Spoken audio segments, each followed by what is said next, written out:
여러분 안녕하십니까? 오늘은 이순신 장군 묘소에 얽힌 비화를 말씀드리겠습니다. 우리가 아산에 가면 충무공 이순신 장군 묘소가 있습니다.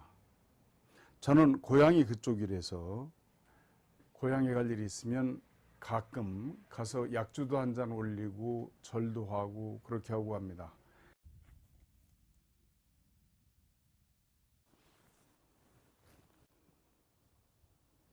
그러면서 항상 불만이었습니다.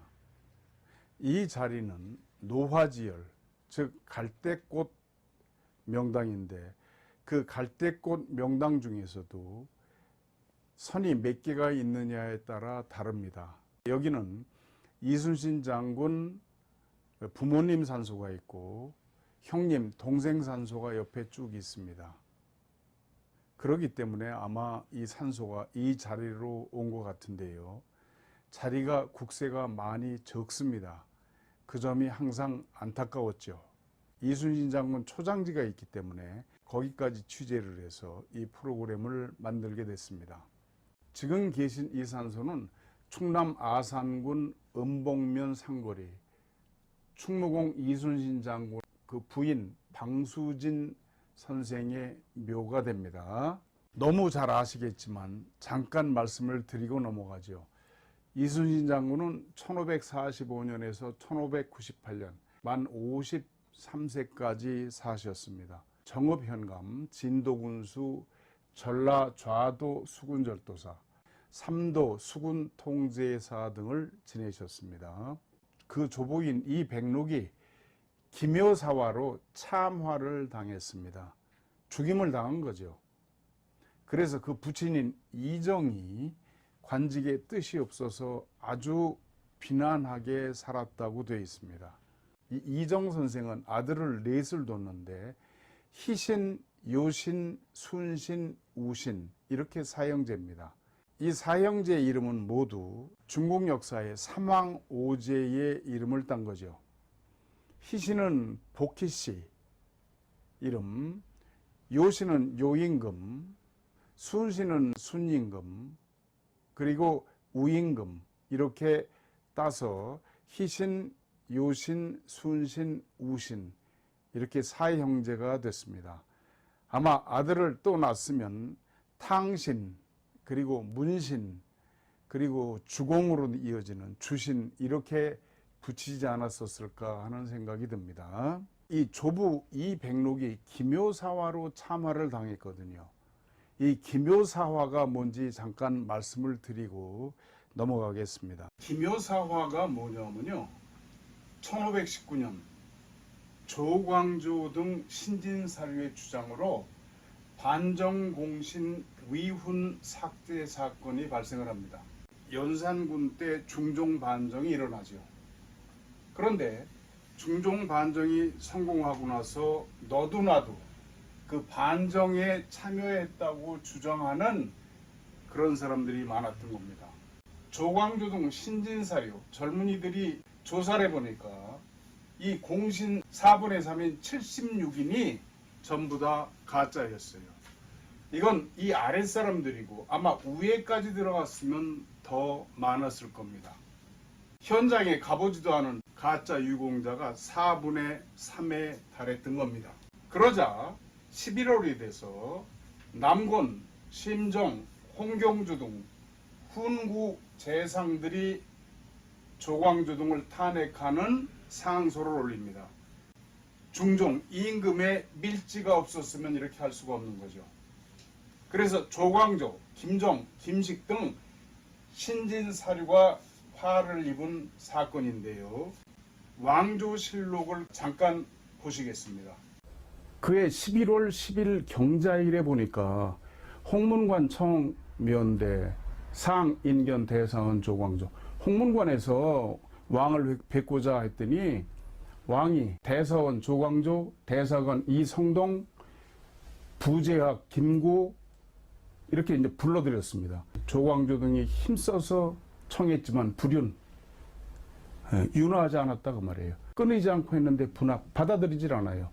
시야 이 삼고의 때가 밤이 삼고가 됐어요. 옛날에 도성안에 초저녁에는 북을 한 번 치고 또 조금 있다가 두 번 치고 세 번 치고 네 번 치고 새벽이 되면 5번을 칩니다. 그러니까 지금으로 말하면 밤 12시까지 집요하게 왕한테 그 대신들의 녹작을 거두어 달라고 얘기를 하고 있는 거죠. 한비자에 보면요, 세난편이라고 하는 게 있습니다. 군주한테 간할 때 조심해야 될 것. 그것을 영린에 비교를 했습니다. 용에게는 비늘이 있죠. 누구든지 뭐 올라타도 되고 가지고 놀고 다 할 수가 있는데 양쪽 옆에 역으로 난 비늘이 2개가 있다는 거죠. 그런데 그걸 건드리면 물어 죽인답니다. 그처럼 용을 다루듯이 조심스럽게 간해야 되는 것이 군주한테 유세할 때라고 그랬습니다. 중종이 한국 나이로 32살밖에 안 됩니다. 마누라는 9이에요. 바빠서 죽겠는데 밤 12시까지 붙잡고 이렇게 밀어붙였으니까 왕이 마음속으로 크게 노했겠지요.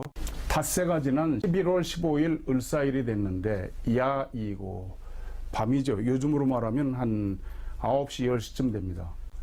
금중경요, 금이라고 하는 건 궁궐입니다. 궁궐 가운데 놀랍게 소요가 벌어졌어요. 승정원 일기에 말하기를 상어편전, 임금이 편전에 들고 홍경주, 남곤, 김전, 정광필 이 사람들을 몰래 불러들여. 훈구 대신들이에요, 다. 그리고 이 장군하고 안당은 뒤에 왔어요. 뭐로 의논했느냐면 조광조동을 감옥에 집어넣을 것을 모의를 합니다. 말하자면 왕이 일으킨 친위 쿠데타죠. 그래서 그날 밤에 수십 명이 잡혀 들어갑니다. 조광조도 거기 잡혀 들어가죠. 이 사람들이 부안해동에서 그 위태로운 말로 과격하게 논한 일이 있으니 추지, 그것을 추국하라 그 말입니다. 결국은 조광조동, 그 많은 사람들이 거의 모두 목숨을 잃은 사건이 바로 김효사화고, 그 당시에 이순신 장군의 조부인 이백록 선생도 참화를 입었어요. 사형을 당한 거죠. 그래서 이순신 장군의 부친인 이정 선생이 아예 관직에 뜻이 없어서 아주 어렵게 살았던 겁니다. 부친 이정이 가족들을 데리고 아산으로 이주를 합니다. 이순신 장군은 임진왜란 그리고 정유재란 등 왜군과 해전을 43전을 했는데 43전 전승을 했습니다. 역사에 없는 일이죠. 세계사에 없는 일입니다. 그랬다가 1598년 11월 19일 노량에서 퇴각하려 집결한 500척의 외선을 발견하고 싸움을 피하려고 하는 명나라 수군제도 진린을 설득해서 공격합니다. 지휘 중에 왜군의 유탄에 맞아서 서거를 하셨죠. 이 기록에 보면 사대부 장법으로 3월장을 지내서 1599년 2월 11일 아산 금성산에 안장을 했다, 이렇게 되어 있습니다. 그런데 이순신 장군은 전쟁만 잘했던 것이 아닙니다. 후일 왕조실록에 이런 것이 있습니다. 인조 5년 11월 30일 계사일에 비국개활, 비국이라고 하는 건 임진왜란 때 그 의정부를 대신하던 기관입니다. 비국에서 올리기를 채신이라고 하는 건 국채신합니다. 즉 정승부입니다. 정승들이 이미 둔전을 설치하자고 올린 바와 같이 병폐가 많아요. 그리고 이익이 없습니다. 일찍이 장수시나 이순신이 수사를 지낼 때 널리 둔전을 여러 섬에 설치를 했어요. 둔전이라고 하는 건 병사들이 농사를 짓는 겁니다. 평상시에 농사를 짓는 거예요. 둔전을 여러 섬에.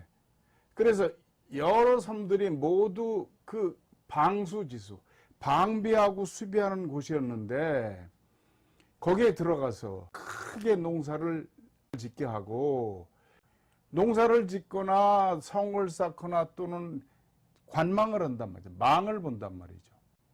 계용 차군 모두 이 군대를 썼어요. 무 1호 민폐. 그렇기 때문에 터럭만큼도 민폐가 없었습니다. 그러면서 농사를 지어서 거두는 것은 매우 많았기 때문에 지금에 와서 사람들이 그것이 선책이라고 합니다 라고 둔전을 설치할 것을 요청을 합니다. 그러니까 이순신 장군은 전쟁만 잘했던 것이 아니라 이렇게 수군 통제사로가 있을 때 여러 섬에 둔전을 설치해서 민폐가 일체 없이 넉넉하게 그 자급자족하도록 했던 그런 분위기도 했던 겁니다. 여기가 이순신 장군 처음에 모셨던 금성산입니다. 이 자리가 충무공 이순신 장군 초장지입니다. 그 후에 그 손자, 두 번째 손자가 그 자리에 다시 들어갔죠. 이 자리는요, 명나라의 지사였던 두사충이라는 분이 잡은 자리입니다. 두사충은 어떤 사람이냐면 명나라 장군 이호송 휘하에서 수륙 지획주사입니다. 진을 치거나 성을 쌓을 때 자리를 잡아야 되지 않습니까? 그러니까 아주 뛰어난 지사였던 겁니다. 그런데 한국에 와서 벽제관 전투에서 패배를 했어요. 그래서 참수형을 당하게 된 처지에 한국의 좌찬성이던 정탁대감, 이 정탁대감이 굉장히 많은 분을 살렸어요. 적극적인 구명으로 면제를 받고 본국으로 귀환을 했습니다. 1597년 정유재란의 원병으로 조선에 참전을 했다가 이순신과 노량해전에 같이 출정도 하고 교류를 했던 분입니다. 전쟁이 끝나고서 두 아들과 함께 조선에 귀화해서 달구현, 지금 대구죠. 대구에 정착을 했습니다. 이분이 금성산에 이순신 묘자리를 잡았다고 되어 있습니다. 여기가 바로 금성산이고요. 이 뒤가. 여기가 지금 이순신 장군 묘소가 있는 어라산입니다. 거리는 직선 거리로 약 한 500m쯤 됩니다. 여기가 먼저 있던 초장지 묘자리고 이 주변은 이렇게 산들이 첩첩이 둘러쌌습니다. 먼저 금성산이 251m, 이순신 장군 계신 어라산 뒤에 국사봉이 222.7m, 좌측에 둔덕산이 226.2m, 이 앞에 불안산이 284.4m, 무명산이 250.5m, 이 뒤에 금성산에 이렇게 내려오죠. 여기서 뻗어내려서 이렇게 동그랗게 혈이 맺힙니다. 이렇게 처럼 둘러싸인 이 가운데 꽃술에 해당하는 자리입니다. 목단 반개형, 모란 반개형이라고 말하는 그런 자리입니다. 아주 국세도 크고 기가 막히게 좋은 자리죠. 대한민국을 제외한 다른 나라 풍수계에는 목단 반개형, 모란 반개형이라는 말이 없습니다. 우리 한국에만 있습니다. 꽃에 관해서, 화형의 혈에 관해서 나오는 것은 제가 가리키는 교재로도 씁니다만 당나라 국사였던 양균송, 양구빈이라고 그러죠. 그 양균송의 감룡경, 의룡경에 보면 화형이라고 하는 형태가 있습니다. 다 교재로 쓰는 것들입니다만 송나라 때 보궁천이 쓴 설심부에는 이런 말이 있습니다. 인치 회중선, 흡사 노주 초미만, 이는 안다 그 말입니다. 불탄 재 있죠? 재 안에 희끄무하게 선이 있는지 그것이 마치 흡사하게 이슬 방울이 풀 끝에 맺힌 것과 같다라고 해서 이렇게 화형을 설명을 하고 있고요. 명나라 때 서선계, 서선술 형제가 썼는데 지리인자수지하는 대혈총론이라는 데 이런 말이 있습니다. 1점 노화 수초미, 한 점의 이슬 꽃이 풀잎 끝에 늘어지면 10분 향미 제화심. 10분이라는 건 모든 그런 뜻이죠. 모든 그 향기로운 맛은 화심에 있다 해서 이 꽃에 관해서 이렇게 나옵니다. 한국에 넘어와서 한국에서 모란반개형이라는 말로 만들어졌죠. 저는 이 모란반개형이라고 우리 한국에서 쓰이는 이 말을 더 좋아합니다. 실제로 이 모란반개형이라는 말이 더 부합되는 것 같습니다. 여기는 물은 싸고 이렇게 흐르고 이 뒤에 물은 이렇게 나갑니다. 또 여기서는 이렇게 흘러서 둘러싸고 나가는 이런 자리.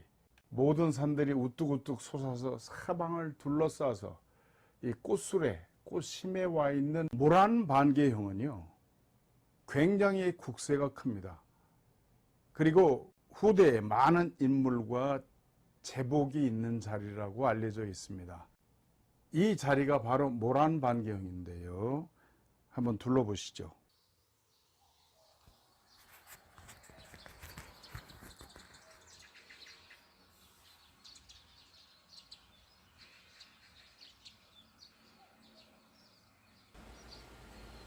국세가 대단히 큽니다. 쭉 둘러보십시오. 이런 형태를 모란반개형이라고 그러죠. 이제는 혈이 얼마큼 강한지 관룡자로 측정을 해보겠습니다. 굉장히 강하지요. 거의 뭐 2바퀴씩 이렇게 돌아갑니다. 지금 이순신 장군 산소가 계신 데하고는 비교가 안 될 만큼 혈이 강하죠.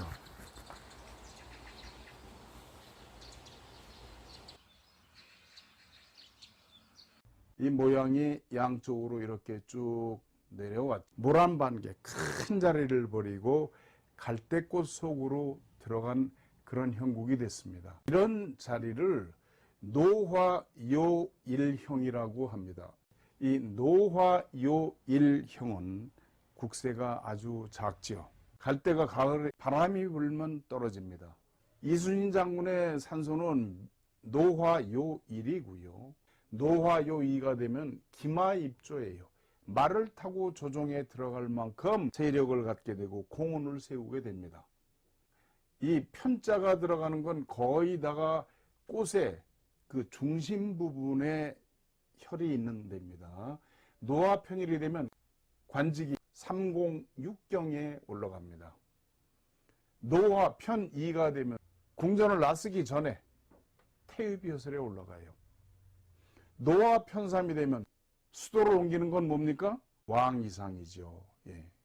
그런데 여기는 노화요일에 지나지 않습니다. 구승의 산법 13서에 있는 내용입니다. 노화요일에 대해서는 이렇게 시가 있습니다. 루화지로 덴덴 회화 냐오냐 추이샤 주 칭구의 노화지락 점점 비화 요요 수하 주 청귀 갈대꽃이 떨어지며 점점 꽃이 날리는구나. 하늘 아래로 들이우니 청귀한 인물이 남을 알겠다. 그래서 그런지 이순신 장군 후대에서는 그렇게 탁하게 돈을 모았거나 또는 탕구한 오리가 나오지 않았죠. 청백리들이 아주 많이 나왔죠. 그런데 왜 묘소를 이장할 수밖에 없었을까요? 그 점을 집중적으로 찾아봤습니다. 그랬더니 인터넷에 전남대학교 문화유산연구소 선임연구원인 이수경 선생이 이순신 장리의 기록과 장리의 과정 검토라는 논문을 올리셨어요. 그 논문을 살펴봤더니 이런 내용이 있었습니다. 아주 훌륭한 내용이었습니다. 11월 19일 노량해전에서 전사한 이순신의 유해는 22일 무렵 고금도 통제영에 도착, 가족들에 의해 운구돼서 아산 본가에 13일 이전 도착하여 빈소가 차려졌다. 거의 한 달 걸린 거예요. 사대부의 장례법으로 3월장을 치렀는데 해를 넘겨서 1599년 다음 해죠. 2월 11일 아산 금성산에 안장을 했다. 전란이 끝난 후 전란 극복에 공훈을 기리고 그 공로자를 포상하고 보답하는 도리에서 조선 조정에서 녹훈이 본격적으로 시작이 됐다. 이순신은 선무 1등 공신에 녹훈되면서 좌의정으로 다시 증직되었다. 그리고 정일품 공신에게 내려지는 부원군에 봉해져서 덕흥 부원군에 봉하는 교서가 내려졌다. 즉 뭡니까? 그냥 명예만 계속 올려준 거죠. 1614년 광해군 6년 4월 17일 충은 등록에 이순신 집안에서는 이렇게 올렸어요.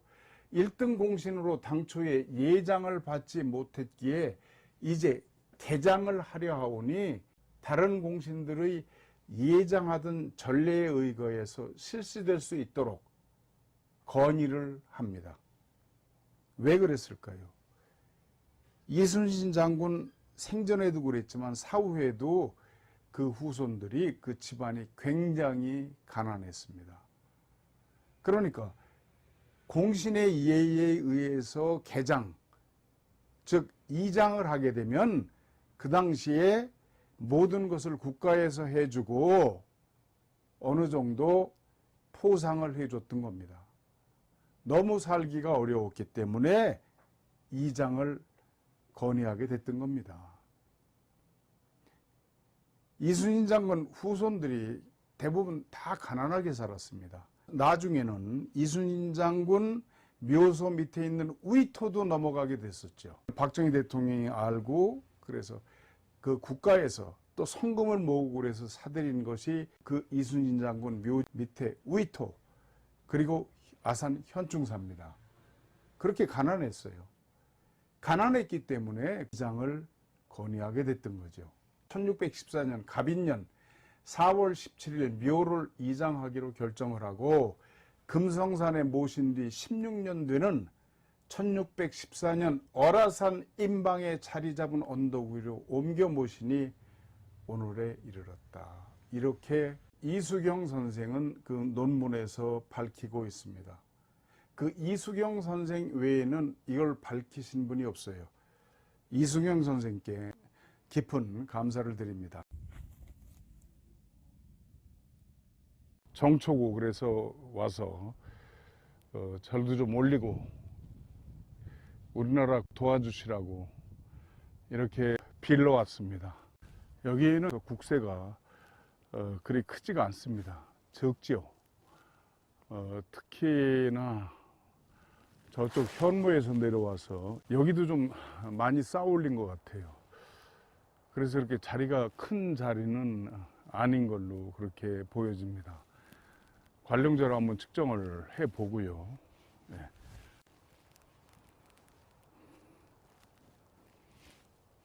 예, 180도 정도.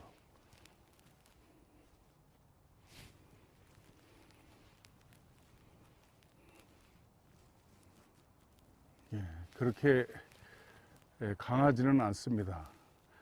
옆으로 가면서 한번 해보겠습니다.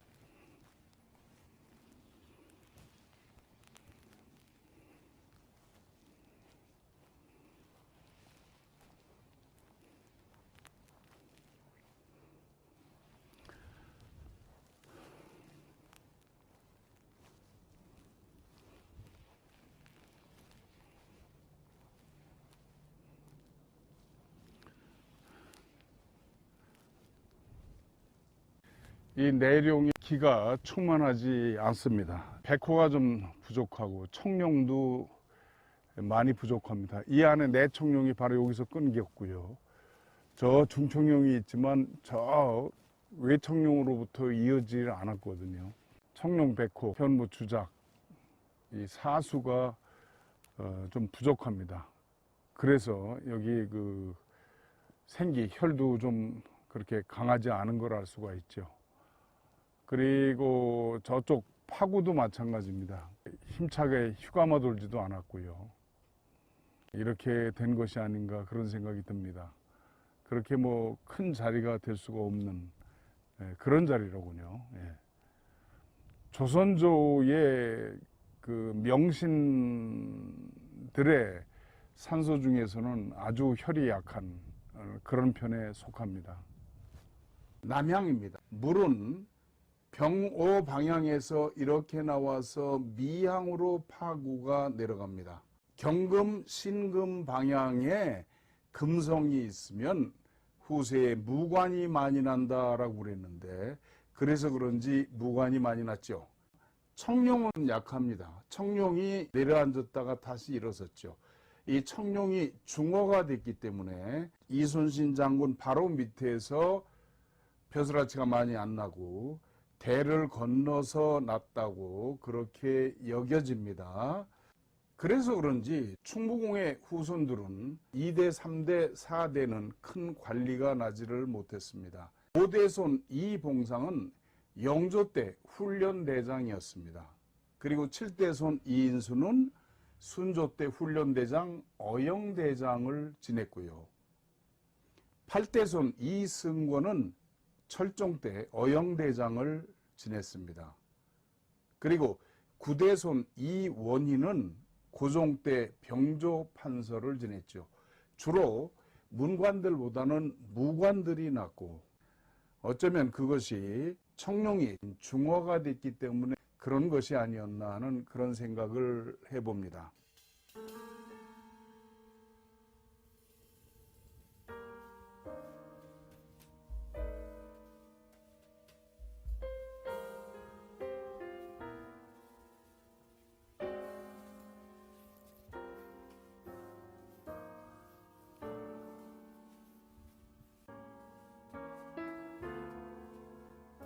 요즘 세상은 어떻습니까? 나라가 어떻게 되든 나만 잘 살면 된다는 생각이 팽배해 있고, 나라가 무너지더라도 나 하나만 안전하면 된다고 생각하는 사람이 많습니다. 나라를 팔아먹어도 좋다고 생각하는 매국노 같은 사람들이 얼마나 많습니까? 이 시대에 성웅 이순신 장군의 애국심을 다시 한번 떠올려 봅니다. 시청해 주셔서 감사합니다.